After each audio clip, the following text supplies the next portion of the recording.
Kisah Nabi Hud dan kaum Ad yang ditimpa azab angin topan dahsyat. Dikutip dari Intip Seleb. Kisah Nabi Hud menceritakan perjuangan dakwahnya sebagai salah satu utusan yang dipilih Allah Subhanahu wa Ta'ala beserta pembangkangan kaum Ad yang berujung pada diturunkannya azab berupa angin kencang atas kemaksiatan yang mereka lakukan. Nabi Hud memang diketahui diutus untuk berdakwah kepada kaum Ad. Allah Subhanahu wa Ta'ala ingin kaum Ad yang saat itu banyak melakukan kemaksiatan untuk kembali ke jalan yang benar dan meninggalkan semua perbuatan buruk tersebut.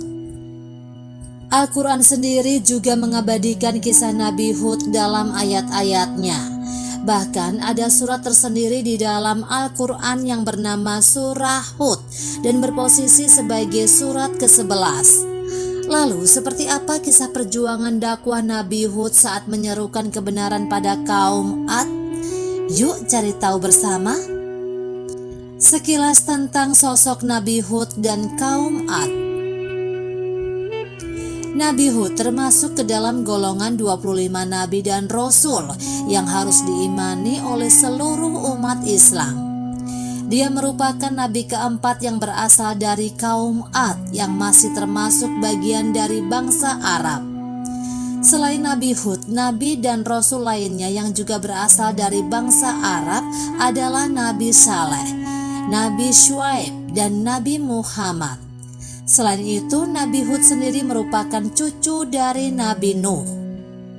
Saat di masa kecilnya, Nabi Hud dikenal orang-orang sebagai sosok yang memiliki perilaku terpuji, seperti berbudi pekerti luhur, kejujuran yang tinggi, amanah, pekerja keras, bijaksana, dan selalu ramah dalam bergaul dengan siapapun. Kaum Ad berada di sebuah tempat yang bernama Al-Ahqaf yang letaknya ada di sebelah utara Hadramaut, tepatnya di antara Yaman dan Oman. Daerah tersebut memiliki tanah yang sangat subur, di mana banyak sekali hasil pertanian yang tumbuh dan panen dengan baik di wilayah tersebut. Dikatakan kaum Ad adalah salah satu suku tertua kedua sesudah kaumnya Nabi Nuh.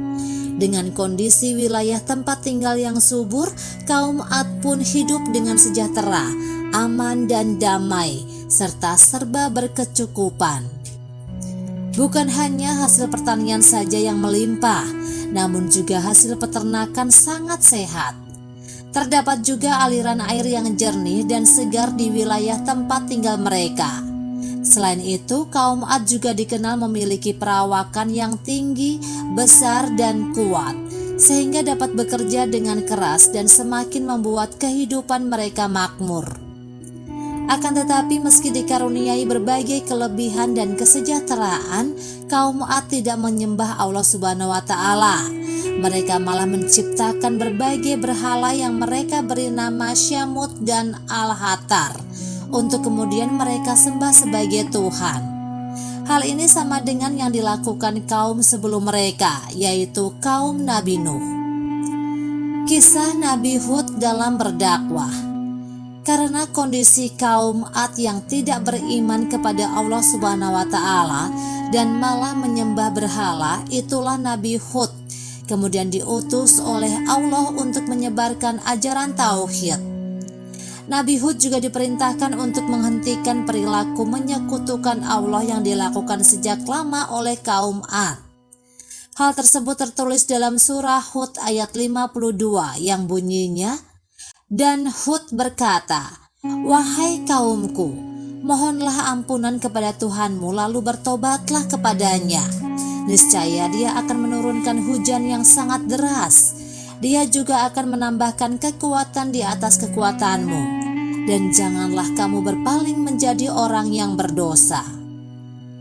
Selain itu, Allah Subhanahu wa Ta'ala juga memberikan teguran lewat surah Asy-Syu'ara ayat 128 hingga 135 yang berbunyi, "Apakah kamu mendirikan istana-istana pada setiap tanah yang tinggi untuk kemegahan tanpa ditempati? Dan kamu membuat benteng-benteng dengan harapan kamu hidup kekal. Dan apabila kamu menyiksa, maka kamu lakukan secara kejam dan bengis. Maka bertakwalah kepada Allah dan taatlah kepadaku. Nabi Hud terus mendakwahkan kaum Ad seperti apa yang diperintahkan oleh Allah Subhanahu wa Ta'ala. Akan tetapi, kaum Ad tetap membangkang dan tidak mau meninggalkan berhala yang mereka sembah selama ini.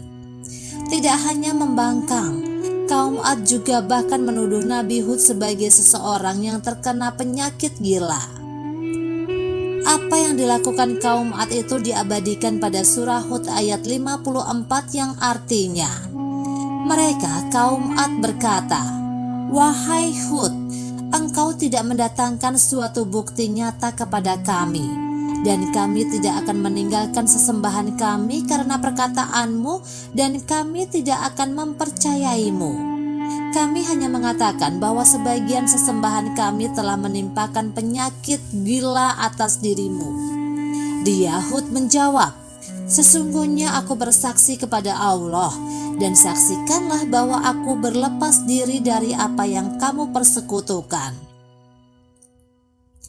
Kisah Nabi Hud dan azab yang menimpa kaum Ad. Kaum Ad saat itu memang benar-benar tidak mendengarkan dakwah Nabi Hud dan tidak bersedia beriman kepada Allah Subhanahu wa Ta'ala. Mereka juga tidak mau berhenti dari perbuatan ingkar mereka, dan kaum tersebut juga selalu berbuat apa saja sesuai dengan kehendak mereka sendiri. Hal tersebut menunjukkan jika sifat membangkang dan takabur dari kaum Ad sudah begitu hebat, sehingga sangat sulit untuk diubah. Akibat dari perilaku mereka itu, Allah Subhanahu wa Ta'ala menimpakan musibah berupa kekeringan yang akhirnya membuat kaum Ad resah dan gelisah melihat pertanian yang tidak lagi panen. Mereka pun dilanda akan ketakutan terhadap kelaparan. Peristiwa kekeringan yang terjadi itu digunakan oleh Nabi Hud untuk kembali menyadarkan kaumnya agar mau meninggalkan berhala dan meminta ampun kepada Allah saja. Namun lagi-lagi apa yang dikatakan Nabi Hud tetap tidak diikuti sama sekali oleh kaum Ad. Perkataan kaum Ad yang masih saja membangkang itu tercatat dalam surat Al-A'raf ayat 70 yang artinya, "Apakah kedatanganmu kembali kami agar kami hanya menyembah kepada Allah saja dan meninggalkan apa yang bisa disembah oleh nenek moyang kami? Maka buktikanlah ancamanmu kepada kami jika kamu benar."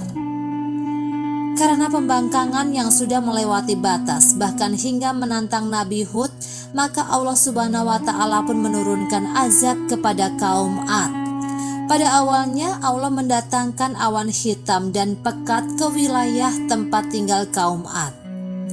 Mereka bersorak senang dan gembira mengira awan tersebut akan menurunkan hujan dan mengakhiri kekeringan yang melanda. Nabi Hud pun memperingatkan pada mereka jika awan itu bukanlah pertanda hujan yang membawa rezeki, melainkan pertanda datangnya azab Allah. Kaum Ad yang tidak percaya pun memutuskan untuk tidak menghiraukan peringatan Nabi Hud. Akhirnya apa yang diperingatkan Nabi Hud benar-benar terjadi. Awan hitam itu memang tidak menurunkan hujan, namun justru mendatangkan angin topan yang berhembus dengan dahsyat.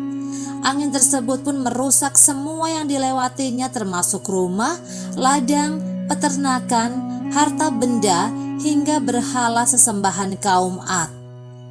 Sementara mereka yang membangkang sedang merasakan azab dari Allah, Nabi Hud bersama para pengikutnya tetap dilindungi Allah saat berada di dalam rumah dan tidak terkena dampak angin topan tersebut. Setelah peristiwa yang menghancurkan banyak hal itu, Nabi Hud pergi meninggalkan orang-orang yang ingkar padanya itu dan tinggal di daerah lain bersama para pengikutnya.